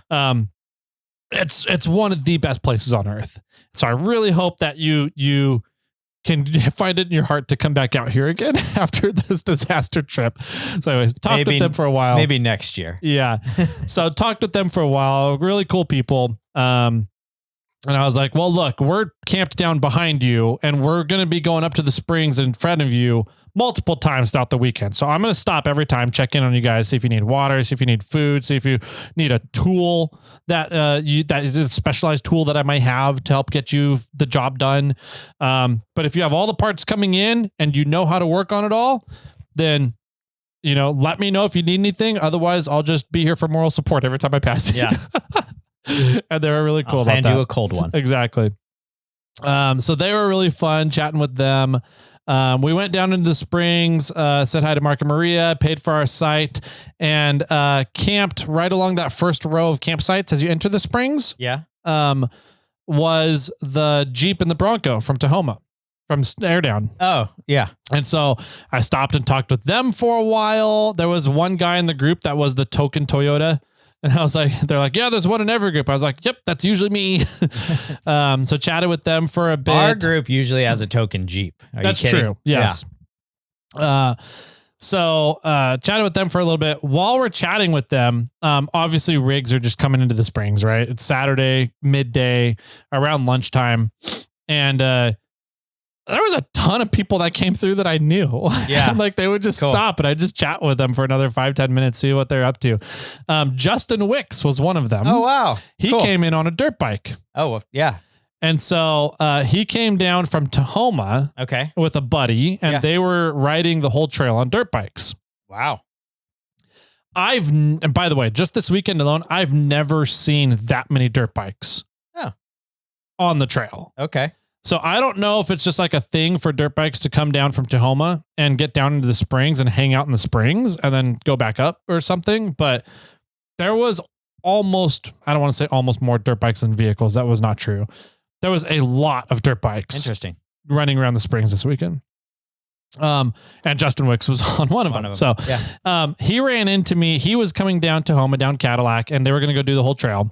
They started at 9:30 a.m. in Tahoma.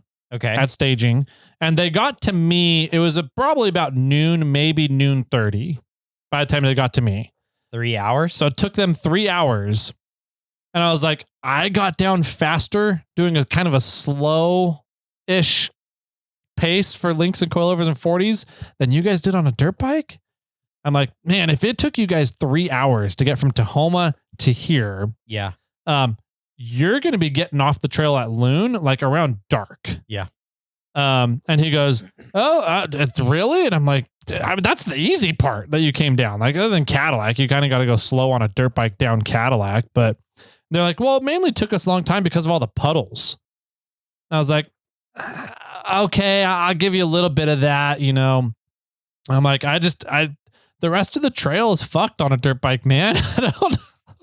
I would never dream of doing this trail on a dirt bike. So were they going to Loon and back? No, just to Loon. So and they had another vehicle there? Okay. Yeah. So they parked, I think Justin's vehicle at Loon and then drove their buddy's vehicle up to Tahoma. Got it. You ride down, get in Justin's vehicle and then go up and grab their buddy's vehicle and then head back out. Yeah. But they said they saw me down at, coming on 50 near Fresh Pond. Oh. In an Ice House Road. They saw me at one point as I was heading up. So anyways, ran into them. I'm like, dude, you're getting off the trail at dark. Yeah. Like you're getting into Loon at dark. We should call him and see what time he actually got off the trail. He posted on Instagram. Oh yeah. He made a story. So it's gone now. You can't see it. I wish he'd made a post or something. But it had a picture of their two dirt bikes in front of the Rubicon Trail sign at Loon. Yeah. At 2:22 p.m. on their phone. Oh, yeah. Nice. He goes, well, we beat your, I said something like, well, we beat your estimation by quite a bit, Tyler, and tagged me. And I was like, that's pretty crazy. Kudos to you, so dude. They met you at noon 30, and we're off the trail 2 hours later. Yes. Took them 3 hours to go down Cadillac and 2 hours to the whole fucking trail. Right. I was like, that's crazy. They were flying. They were flying through that trail. Wow. Yeah. Because that takes me like 8 hours. Right. I think coming out from the springs to Loon, 6 to 8 hours, depending on traffic. 6 to 8 hours. Yeah. He did it in 2 hours on a dirt bike. Yeah. Okay. So it was fun talking with Justin for a little bit there. Another person that came through, there was a few people from Jeepers Jamboree that I knew. There was, oh fuck, I'm blanking on his name now, from Rubicon Trail Adventures, not Dave. one of the drivers, not Dave, not Chipper, bald dude. Oh my God, I'm blanking on his name right now. Anyway, saw him, chatted with him for a little bit. And then this Jeep comes rolling in, and the whole time, every time a vehicle comes through, Reed starts going, more trucks, Dada, more trucks, more trucks, more trucks, Dada. And like, and so this solo Jeep comes through, and I'm kind of looking at it and I'm like, we've been watching just a bunch of buggies coming through with Dana 60s, 42s, 44s, straight pipe V8s. And then this Jeep comes through. It's a little 2-door JK on what I believe it looked like 44 Rubicon 44 axles. Really quiet, no engine modification mods or anything. And I kind of looked at it and I was like, oh, look at that baby axle. It's so cute, to the guys that I'm sitting here talking to, the Jeep and the Bronco. And I look up at the driver and it's Greg Bakken. No way. Yeah. Hey, that's awesome. And so I just immediately, I was like, hey, I started laughing, and he pulls up. I was like, I was just telling them how cute your baby axle was. So that was fun. Got to talk with one him. of the biggest guys I know has a tiny axle. Huh? Yep. He's lost a lot of weight. He's looking good. Yeah. And great attitude as always. I love Greg. So getting to chat with him for 15, 20 minutes, and they were on a solo trip, him and his buddy in Greg's Jeep. They camped at did they camp at Buck the night before, I think? And then they were trying to decide if they wanted to camp in the Springs another night or just go home. Yeah. Because both of them were missing their kids, and they're like, we're pretty early in the day, so that we can like get off the trail and make it home for dinner kind of thing. Yeah, right. So anyways, chatted with them for a little bit, and then sent them on their way. So that was there. We went back to camp, had lunch, put the kid down for nap. And then that's when I got a bunch of work done. I had to set up our AI bots for Morphlate for the Memorial Day sale. Oh, I forgot to do that before I left. Sure. So did that, did a bunch of customer service, answered a bunch of customer service questions from down in the Springs, which was nice, just relaxing there. In the afternoon, we went down and just walked up to the waterfall through Dirty Dozen. Yeah. And hung out kind of at the bottom of the waterfall for a few hours in the afternoon, which was really nice. Reed is not a water baby. No? Okay. Does not like water. He loves throwing stuff in water. Sure. But he does not want to get in the water himself. And I'm like, that's so disappointing because I'm such a water man. But he was wanting to climb stuff. He was trying to climb all over the rocks. Has he done any swimming lessons yet? No. Okay. I've had him in swimming pools multiple times. I've had him in a couple rivers now. But yeah, he's anti-water at the moment. Yeah. So we went and hung out down at the bottom of the waterfall until dinner, made dinner, and then pretty much put him to bed and hung out there Saturday night. Sunday morning, while we're making during nap time, I saw a few rigs that I knew pull in from the Cadillac side of the trail and did the same thing. They kind of nosed up on that ledge and then backed up and came down into Dirty Dozen. Okay. And it was Horton. Oh, really? Yeah. Cool. So Horton showed up and chatted with him for a little bit. He came over, just pulled right into our campsite and chatted with him for a little bit. And then they were going down to Buck, and they were going to camp there. And then come back out the next day or something like that. So I was like, cool, have fun. I've heard that Buck is a disaster zone right now. Oh yeah. There was a lot of people down at Buck apparently over the weekend. Sure. So, they took off and went away. And that was on Saturday afternoon. Sunday, woke up, made breakfast, and we're like, all right, let's go down to the Springs and like walk around the Springs. Yeah. And just kind of like see how everything's looking down there. Cause we didn't really do that. We just kind of went down there the day before and talked to people. And so we went down there and Reed played around on we ran into Chris and Shelly, the Broken Jeep people on the way down. I was like, how's your morning going? Do you guys need anything? And they're like, we need a magnet to get that axle shaft part out. Right. And I was like, I'm pretty sure I have one. Let me see. So I pulled out the tools and I had one, gave it to them. And they're like, oh my God, thank you. Nobody has had one of these. And I was like, that's why I carry a bunch of shit in my vehicle, man. Those came in our toolkits when we were designing and making our own toolkits. It was. I'm pretty sure it was that magnetic one from Gear Wrench. Yeah.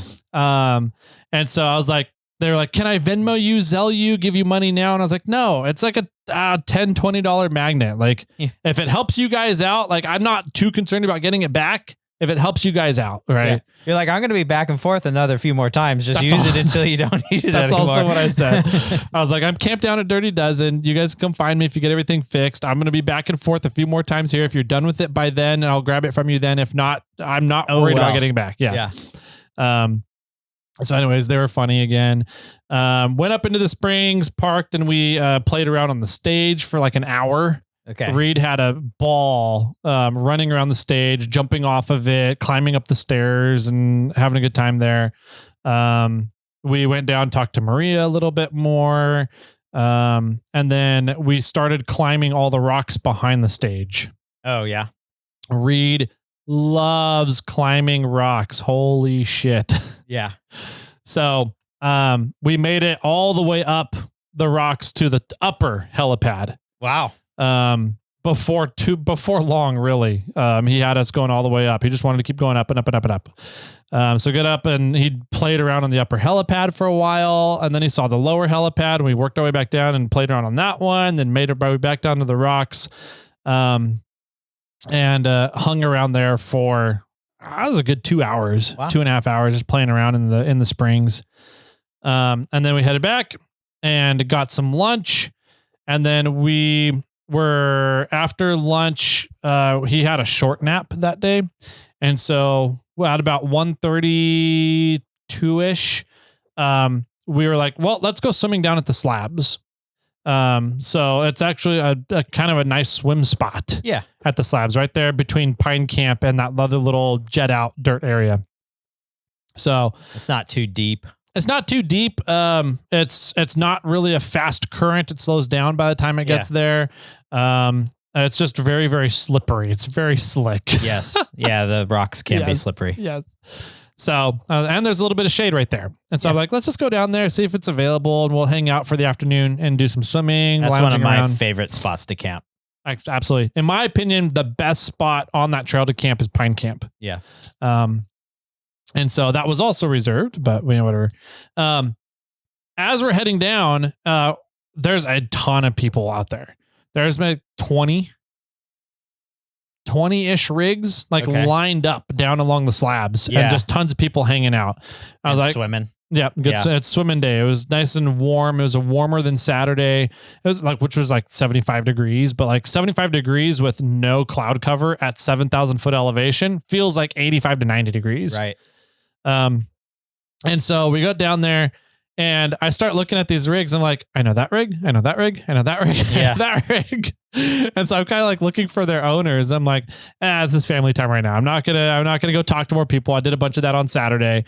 And so I start walking down to before that, as we're coming up on the Jeep, Kenny Melton's son pulled up behind me in their yellow Jeep, right? Okay. The LJ. And so he was going faster than I was. So I pulled over real quick and then I was like, oh, hey, how's it going, dude? And he said hi. We chatted for a little bit. And then as he pulls away, this tan first gen 4Runner pulls up and he's pulling up right after Kenny's son and not giving me a chance to really get back in the trail and go. So I'm like, okay, but they're also flipping me off as they're rolling up. And I'm like, all right, I'm pretty sure I recognize this 4Runner, but there's no way they're here right now because they were supposed to be out in Pi Valley with Amber and Randy Slauson this weekend. And it was Sarah and Zach and Oliver. Oh, really? Yeah. So they literally pulled up behind me or pulled up next to me. I'm like, what are you guys doing here? They're like, we had an extra day and we didn't have time to go all the way down to Pi Valley with Amber.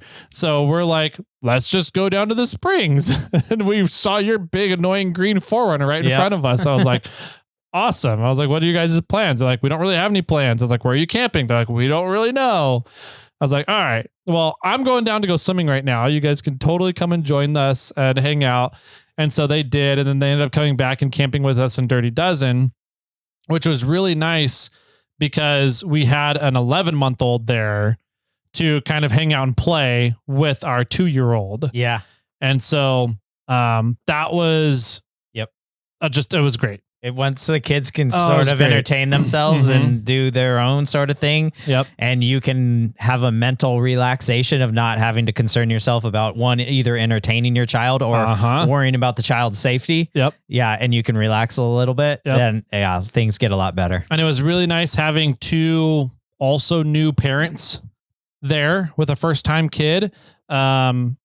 Just to kind of like compare notes. Yeah, sure. And just talk about life. No, it's okay that he eats dirt. Yeah, exactly. Right.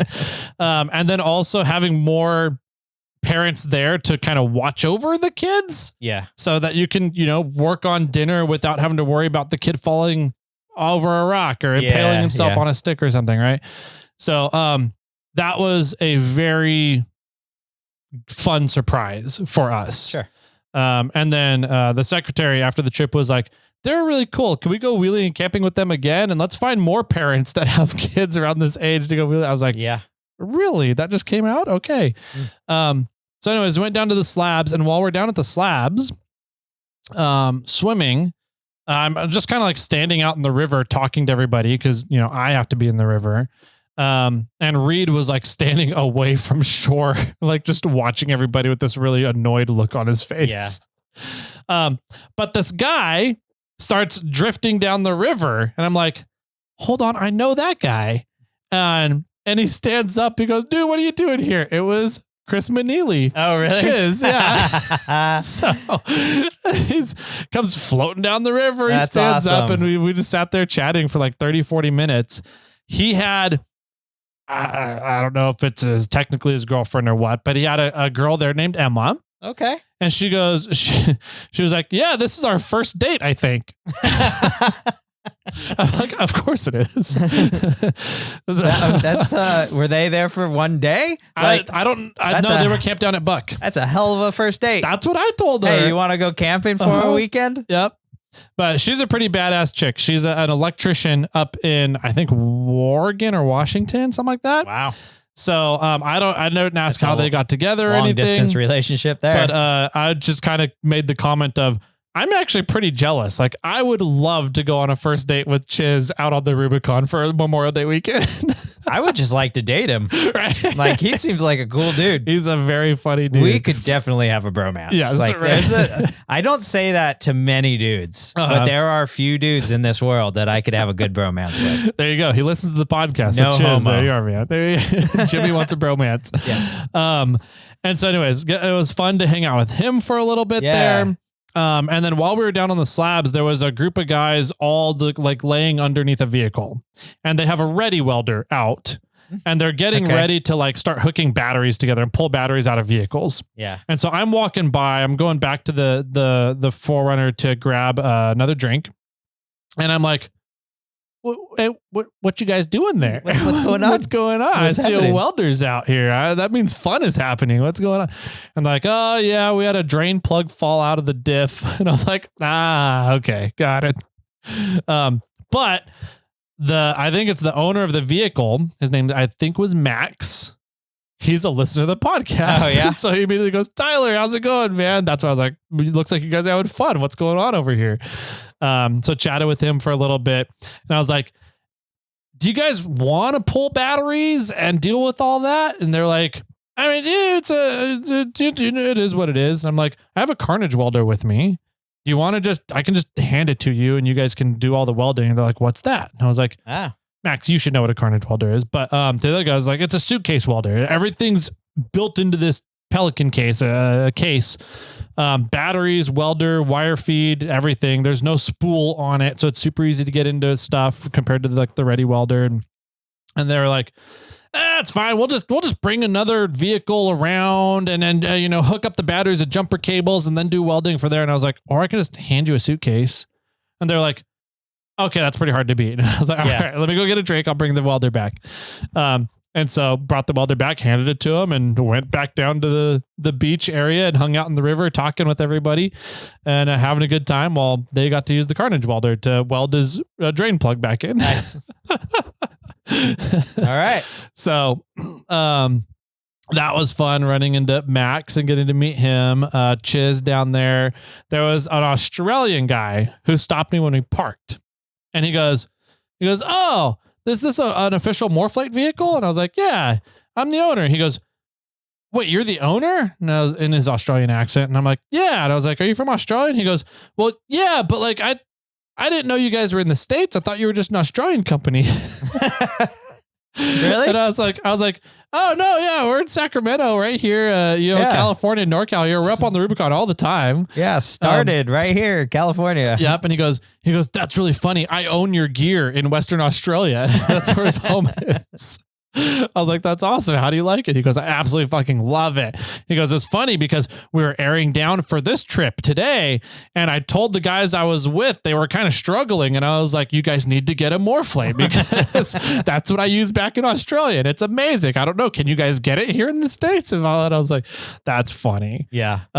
So made his day chatting with him for a little bit, and it was just, I always have this, like, I don't know if it's an epiphany, but like I think Morphlate's pretty cool, but I'm like, Yeah. I don't know. I'm not here for the fame and glory, right? Sure. And so when I run into people that are from out of state and they're out of country, I'm just like, damn, that's pretty cool. So anyways, talked with him for a little bit.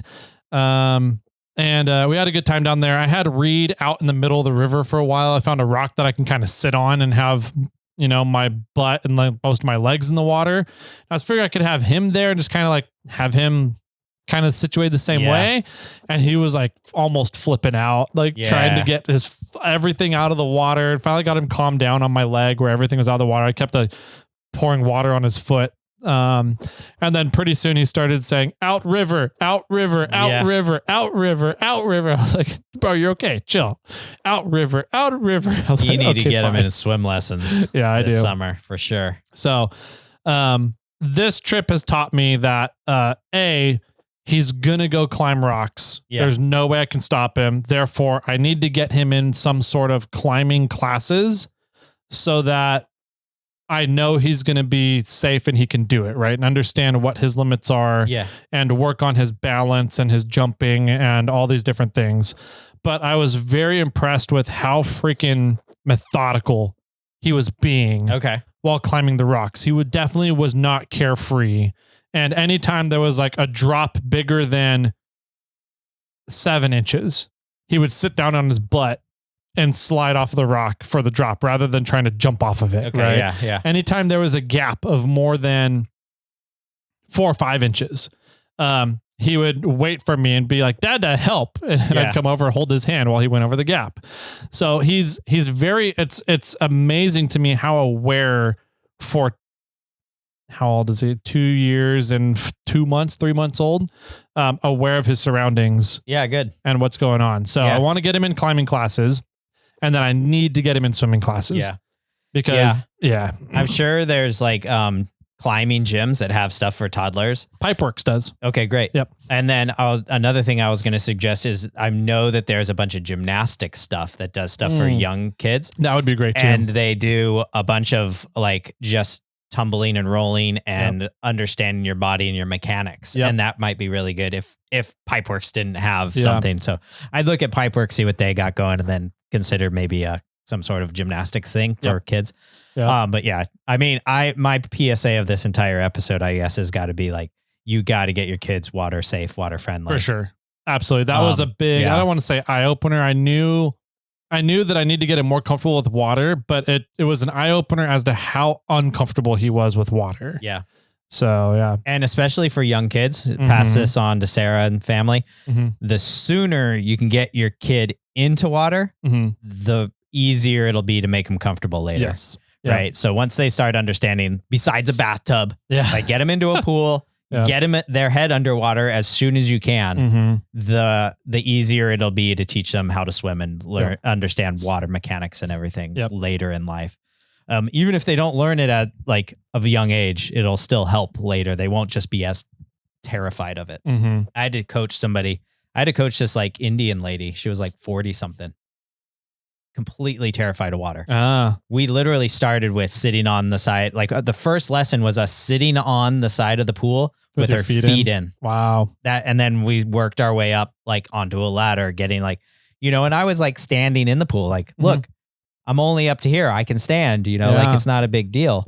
But yeah, she didn't go mental for it. block. That meant there was a mental block there of like, I'm going to drown. Like, no, you can stand. Like, as long as, but if you don't know how to right yourself, then you're not going to be able to, you'll fall over and not know how to stand.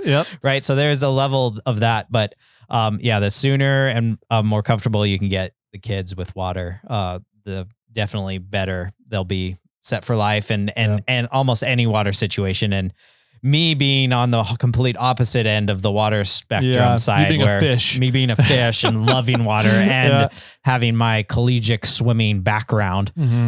Like, I don't think my daughter I'm worried about her because she doesn't swim as well as I do. Right. And we'll do something and I'm like, I don't know if you're ready for this. Like I feel like myself going into the ocean, I don't have many fears of it. Like I understand the ocean. I understand a lot. And I know that the ocean is a powerful beast and I need to, be careful, conscious of that and stuff. But they don't quite understand. The kids don't understand that. They just want to go play in the ocean. And I'm like, I'm concerned about it because like I know what the ocean can do. And so it's, and I know she's not a strong swimmer, right? And so it's like if she gets pulled out, it's like I'm gonna have to swim out there and go get her because she can't figure out how to swim herself back in. But so it's like I'll tell her, the mini assistant is who we're talking about, right? I'll tell the mini assistant, like, we need to put you in swim lessons. Like, you need to be a better swimmer. And she's like, I swim fine. I'm like, you swim fine for like the Doughboy pool. Yeah. Like I bet you can't swim across a pool. Like, it's like, you don't swim fine. You swim okay. You can not die in barely head height water. Let's go. Let me drop you in the middle of the lake and how will you fare? And that's like, where I'm like, tell the assistant, like, I'm going to swim to the other side of the lake and back. I'll be back in like an hour. Yeah. Right. And she's like, we did that one time. We were at some lake with her mom's group and I was like, I'm going to swim across the lake and back. And then I started swimming. And I got like halfway out there, and all the moms are freaking out. Like, is he going to be okay? The assistant's like, yeah, he does this all the time. Like, don't worry about it. I come back and I'll be like, I averaged this in my 100 yards. Like, it was pretty good. But so the PSA really circling it all around is you get the kids in the water, get them water safe, get them water comfortable because you don't want to have to worry about it later. Exactly. Yeah. So overall, awesome trip. Sunday morning we packed up and left, right? And Sarah and Zach followed us out and we made it out in like, I think 2.5 hours. Cool. So nice leisure pace, made it all out. Fiona did awesome. There's not really much I need to fix on Fiona. The rear air locker, the line going from the compressor to the solenoid, which is only like a 1 foot airline or something like that. Okay. There's a leak somewhere in it. Oh, damn. So again, I'm sick of air lockers, I should say. I also ran into Veroza. Oh, really? Yeah, Veroza was out there, so got to chat with him for a little bit too. It was just a really interesting weekend where I had a lot of a few eye-opening things happen with the kid, because the wife and we haven't really like talked about our relationship like in depth since Reed was born. Okay. And because we're always just in a routine at home, right? Yeah, sure. And so getting her out there with me in the Springs. We had some really good talks at nighttime, after Reed was in bed kind of thing. And so, I really value that. That was a great time. And we kind of reconnected on a couple things. Sure. Which is great. Having another family come out with a kid around Reed's age was awesome to have. And that's so, cool. Gladiator Nick, has mentioned that he wants to go do more wheeling and have the two families go out more. And so after this weekend, I'm like, I really want more of that.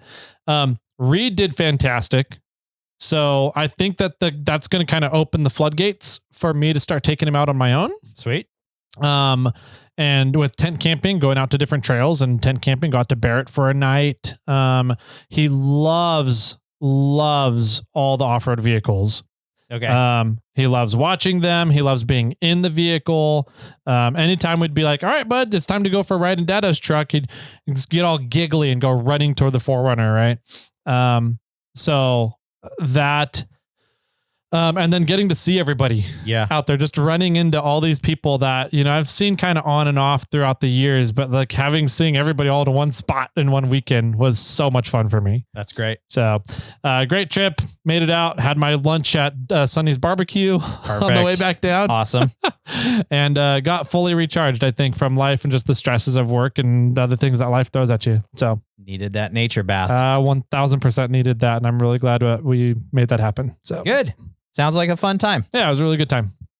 So, hopefully everybody else out there had a great Memorial Day weekend. Yeah. It was definitely a good one here in NorCal. The weather was awesome. Lots of fun activities as always in Northern California. Hopefully you guys got to go out and enjoy your area, the neck of the woods, wherever you're from. We've got, we got voicemails tomorrow. Yes, we do. And then another, I don't know, maybe more informational episode coming to you on Monday. So enjoy the weekend if we don't see you tomorrow, and we'll be back on Monday with some other fun things for you guys. So if you have any feedback for us, have any questions for us, have any, and what Greg used to always say, questions, comments, or snide remarks. Okay. Send them on over, in Greg Bakken fashion. And we love hearing from you guys. You can reach us on Instagram, email. The Discord is a lot of fun. Lots of ways to get in touch and interact with us outside of just listening to us on the podcast. So run into us at Rubicon Springs. So anything else, Jimmy? No, I think that's it. I think that's good. Yeah. You know how to get a hold of us. All the show notes have all that information as well. Mm-hmm. Cool. Final words then, to wrap up the episode. Yeah, we were out playing Frisbee in the street up at the cabin. Mm-hmm. And I was like, ooh, bear. And everybody's like, what? I go, black bear right there. Uh-huh. And they're like, where? Like, I don't see it. I'm like, it's right there. It's like not too far off. And they're like, what? And everybody's standing there like, are you talking about that painting on the bear box? I'm like, yeah, it's a black bear. They're like, dang it. There you go. That's hanging out with Jimmy, ladies and gentlemen. Yep. And with that, my friends, keep crawling.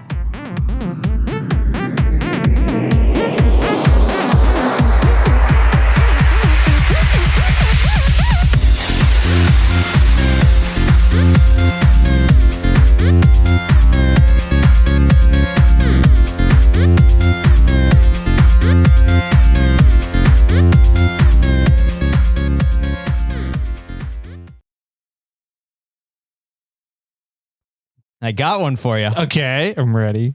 What is a dog's favorite vegetable? A dog's favorite vegetable. Cucumber, tomato, dog bone, something bone. Potato. I don't know. A cauliflower. Oh, okay. Yeah. Okay. Collies are not dogs, dude. Collies? Yeah.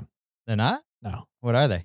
They're like another breed race of canines. Canines aren't dogs? No. Oh. I don't know. Would all dogs be canines? All canines are dogs? I think so. Oh, dang it. My Venn diagram is messed up in my head.